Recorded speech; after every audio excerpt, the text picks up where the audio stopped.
As you know, today's session was really geared toward, we wanted to hear from the providers, and we've done that. We're not going to further consider the written comments that are posted on the website today. That doesn't mean they won't be considered. We will consider them on December 4th, which is our next meeting.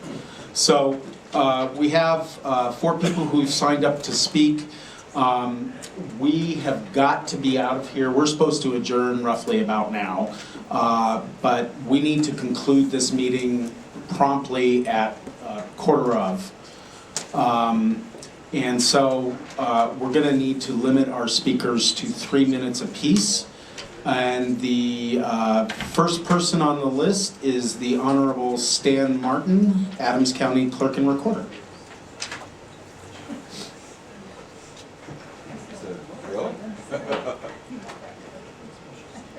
Dwight, I think I put my name on the wrong list. But thank you. Wow. Did you think this was like the lunch list or something? Thank you, Stan. Jean, did you put yourself on the wrong list? I just have a couple quick comments. Come on up. The next speaker is Jean Alberico, Clerk and Recorder of Garfield County. First of all, I am Jean Alberico, Garfield County Clerk and Recorder, and I want to thank the members of the committee. And I really appreciate the visits that we had. You know, we're on the other side of the mountain, so it wasn't easy to get to us. And I appreciate the time and effort and all the energy that you're putting into being on this committee and making this decision. I just want to tell you that the 2 things that I think are most important to me as a county clerk in making this decision have been mentioned numerous times today. One of them is affordability, and the other one is proven customer support, and I think that's huge. I've been in the county clerk's office for 33 years and used one of the systems, one of the vendors, this for 23 years and another one for the last almost 10 years. And in both situations, there was outstanding customer support. And that's what got us through the elections and allowed us to conduct good elections. Thank you. Thank you, Jean.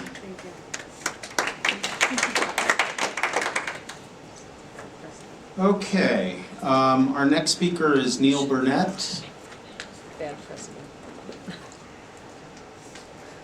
Howdy, Neil McBurnett from... Oh, I'm sorry. No problem, yeah. And I've been working on audits and risk limiting audits and evidence-based elections, which I'm thrilled so many of the vendors really made the point that verifiability and confidence comes from looking at the paper and actually looking at the results that came out with voter-verified paper ballots. So delighted to see that we're at this point where auditing and risk limiting audits in particular are way up at the top of the list. So I think it's critical that we do that. I've done one in Boulder County with Hillary Hall. Thank you, Hillary, for supporting the first risk limiting audit in the state of Colorado, and really one of the first in the world, one of the best. And also with Matt Crane in Arapahoe County. And so it's really critical that we get hardware that supports what we have to do in just another 2 years by law in Colorado. So thanks for your questions about that. Thanks for getting the vendors to talk about that. And I really want to see how these system audits work. And so if you can share the schedule that we've got for that, invite people to come and get experience. I hope you all gather experience and see, okay, can we get exactly the evidence that you keep asking for that's important to getting confidence in the elections, because that's so important. I also just want to say on a different topic, a couple of times the topic of internet voting came up. I don't know if people use that term because I think it's gotten the bad reputation that it deserves, but some other terms that go along with that. It is extraordinarily hard to do internet voting. I've worked with some of the top security experts in the world who came out with a report this year called the End-to-End Verifiable Internet Voting Report, Feasibility and Assessment. It's a fantastic report. I recommend it to everyone And they make the point that we don't have any systems today, and nobody has a design for one that has been proven that is an accessible, verifiable, end-to-end election, which is a complicated topic to even define, but it's not just adding encryption to something that happens online. That leaves us in the same position we were at years ago when people voted on DREs and there was no voter verifiable paper ballot. And you just don't know what went across the wires if the voter doesn't get to see and verify a tangible piece of evidence that we can audit in a risk limiting audit. So please don't go there. There are some interesting technologies coming down the road that I'm working with, but they're nothing like what anyone was talking about today. They involve sending codes in the mail, in physical mail that allow you to vote without the computer you're voting with knowing how it happens. It's a very different kind of technology. So please pay close attention to that and don't back away from evidence-based elections, which that would do. Great support to you as you try to pick a system that does support risk limiting audits. I think it's critical and will put Colorado on the map for a long time when we pull it off, because major step forward, as so many folks have said. Thank you so much. Thank you, Neil.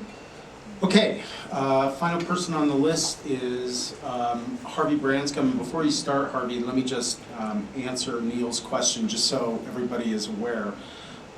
We are conducting mock risk limiting audits. It's not the full baby. These mock audits are to assess the ability of each of these voting systems to efficiently support a risk limiting audit. It's kind of a narrower focus. We are doing a mock risk limiting audit in one of the pilot counties for each system, and just so you know the dates, we will be in Adams County on November 18th. We will be in Adams County is a clear ballot county. We will be in Denver, which is a Dominion county, on November 19th. And I'm sorry, my schedule doesn't have the times for those, but we'll get that out there so everybody knows. Then we are going to Jefferson County, which is an ES&S pilot county, on November 20th. And then finally Garfield County, on which is Hart Verity County, on November 23rd. I know that Jefferson County is starting at 9. I know that Garfield County is starting at about 11, not before 11. And I will get you the times for Adams and Denver. So, just so everybody knows. Thanks. Harvey, please. Right, Harvey Branscombe from Eagle County. Teague's my county clerk. And I keep hearing about Boulder and Arapahoe doing risk limiting audit. Actually, Eagle County did as close as we could get to a risk limiting audit about that same time by matching up CASVO records, VVPATs to the CASVO records off the HART system. So what's happened today has been something I've been waiting for a long time, and I want to ditto what Neil Beck-Burnett said. The concentration on transparency here is fantastic, and as you all probably know, I'm actually participating in my own pilot of the transparency, which is to actually Cora request the voted ballots. I've already determined that in a few counties it's very affordable, and in a few other counties it's not affordable for me, so I've rewritten my Cora request to limit to a particular contest and only ask for a few hundred ballots, with the hope that these new systems will actually conveniently supply a subset of the election images and CASVO records that will not cost me a lot of money. And the reason why it's costing me a lot of money right now is because of the cost of preparation for possible redaction for identifiable marks. And it's my hope that the counties will, once they adopt these new systems, or even if they don't, they will put into their system the methodology for removing the identifiable marks as early as possible in the process, so that the risk to the voters doesn't exist for the election officials themselves who handle these records before they get it's noticed that they have identifying marks and then released to the public, redacted and released to the public. There's several things here I heard that are really interesting to point out. One of them is about duplication. I've realized that duplication is a bad idea, and electronic adjudication is beginning to replace and eliminate almost all of duplication. And that's a fantastic thing. Duplication involves reading a ballot and understanding what's on the ballot, and then writing a ballot again, and then machine counting a ballot again. So there are 3 possible places where error could actually be introduced in that sequence. And when we don't do duplication, we do electronic adjudication, there's only 1 place where that could happen. So it's a great improvement. ES&S hasn't quite got there yet. Sounds like they are going to be there soon.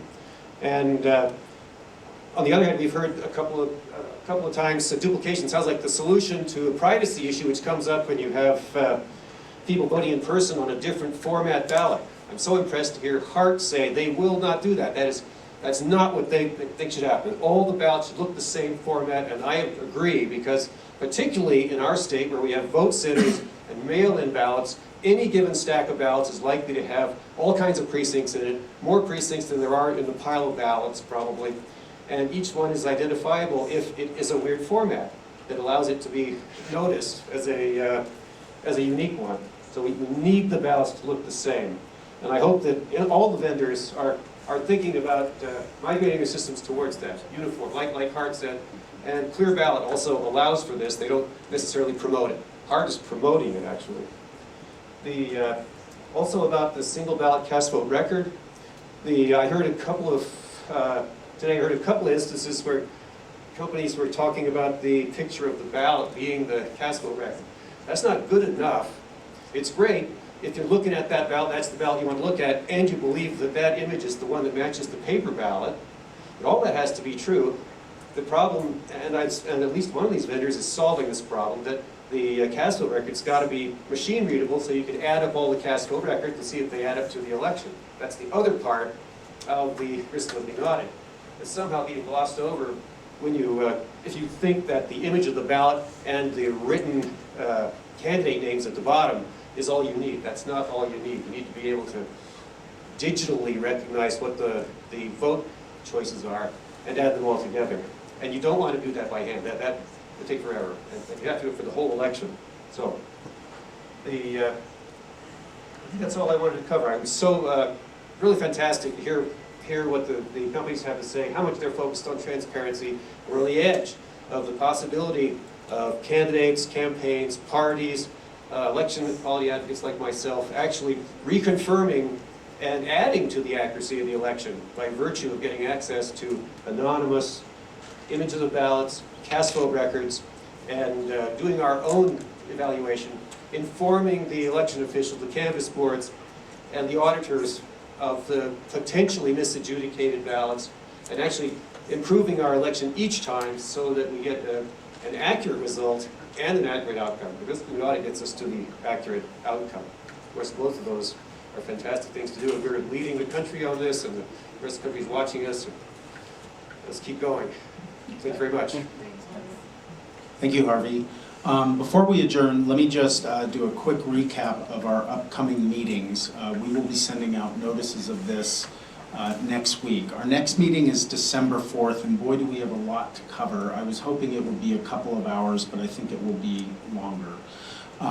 But we want to invite representatives of pilot counties to come and tell us about their experience during the pilot elections, and then also give us a brief opportunity to pepper you with a few questions. We will compile the in-person voter evaluations, the supervisor judge evaluations, and the pilot county evaluation forms. All of that will be posted on our website. The compilations will be available, and we'll discuss those at the next committee meeting.